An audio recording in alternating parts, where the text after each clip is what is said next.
cistite acalculosa, ou seja, tinha inflamação da vesícula biliar acompanhada de duodenite, que é a inflamação do duodeno, de pancreatite, que é a inflamação do pâncreas, e de peritonite, que é a inflamação do peritônio, que seria essa redezinha vascularizada e tudo que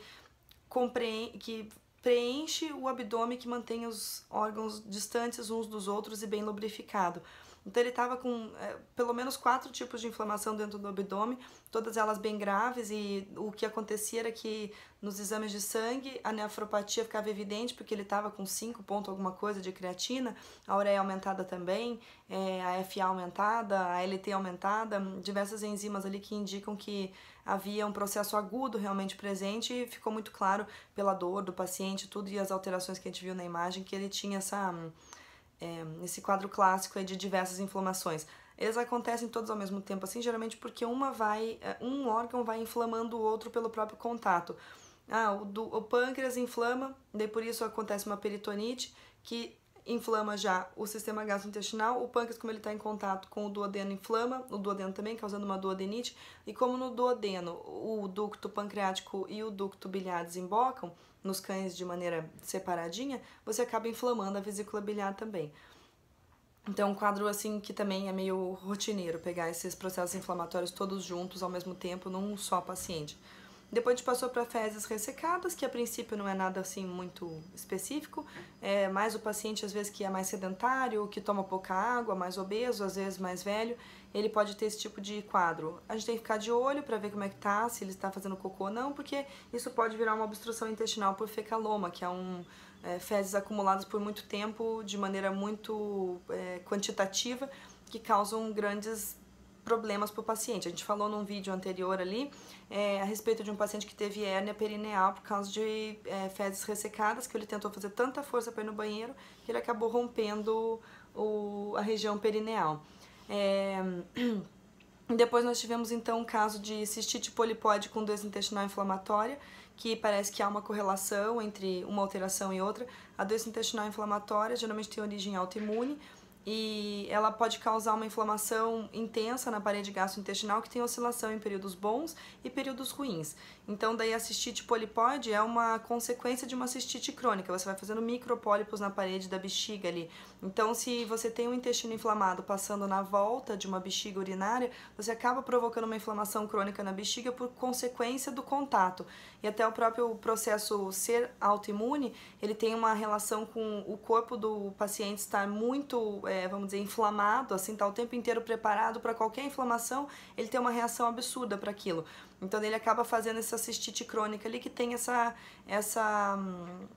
característica polipóide, de formar diversos pólipos que seriam como se fossem uns cogumelinhos assim na parede da bexiga. Esse paciente já há muito tempo não ganha peso e tudo, e a própria doença intestinal inflamatória pode explicar isso, porque ela pode dar diarreia crônica, pode provocar diversas alterações gastrointestinais ali, até de dificuldade de absorção de nutrientes e perda de água, perda de outras coisas que são importantes para o paciente que está comendo, tem apetite, mas não consegue aproveitar nada daquilo que ele está ingerindo. Bem, depois nós tivemos uma piometra com peritonite. Isso aconteceu depois de um atropelamento, a paciente teve peritonite por causa da compressão, ela não chegou a romper órgão nem nada, mas a compressão ela foi amassada assim contra o asfalto, aquilo dali provocou uma reação inflamatória dentro do abdômen e exacerbou aquilo que já era presente lá, que era a piometra, infecção do útero. Ela provavelmente ia ser castrada assim que tivesse mais estável do acidente. Depois então nós partimos para cisto prostático, que também é uma alteração comum nos pacientes mais velhos. Isso a princípio não deve causar nenhum tipo de alteração deletéria para a vida do paciente, é uma coisa que é normal. Se não tiver aumento de próstata acompanhando e comprimindo, por exemplo, a uretra ou mesmo o cólon, isso daí não vai fazer muita diferença na vida dele, é apenas um achado que a gente não se importa muito.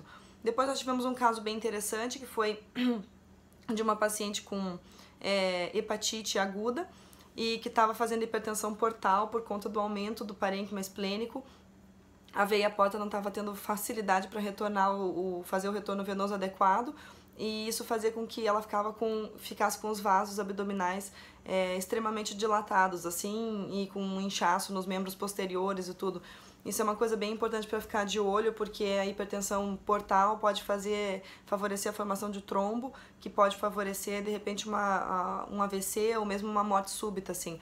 Então, foi um achado interessante ali, que aí a veterinária responsável pelo caso optou por tratar primeiro o processo agudo do fígado, para ver se diminuindo o tamanho do parênquima, ela consegue uma redução um pouco dessa pressão intravascular ali, abdominal, e consegue melhorar o quadro geral dela. Então, depois nós tivemos mais um para complementar, eu não vou conseguir falar sobre todos, porque senão vai ficar um vídeo muito comprido, mas que foi uma suspeita de neoplasia de parede de aorta abdominal. A paciente acabou indo para eutanásia depois do que a gente viu ali dentro, mas ela tinha uma estrutura parenquimatosa bastante assim densa, formato arredondado com contornos irregulares, com vascularização ao modo Doppler colorido. Inclusive, ela ficava entre a cava abdominal e a aorta, produzindo um deslocamento da cava em direção abdominal, assim, e um deslocamento da aorta em direção dorsal. A aorta ficava com o lumen diminuído, assim, na região onde passava embaixo daquela alteração, ali era bem evidente.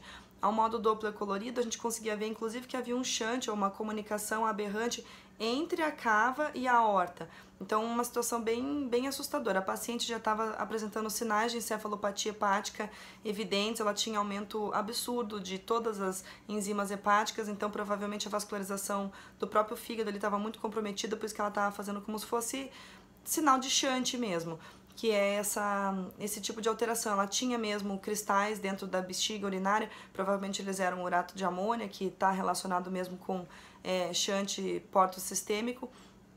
Então a gente viu um quadro assim bem extremo de uma coisa assustadora. A paciente tinha 17 anos nesse momento. Então, creio que seja isso. Os demais casos eu vou deixar para falar num outro momento, até porque a grande maioria deles foi coisas mais comuns, assim, vamos dizer, lama biliar apenas, estro, displasia, colicistite de novo, esplenomegalia, aumento de volume do baço,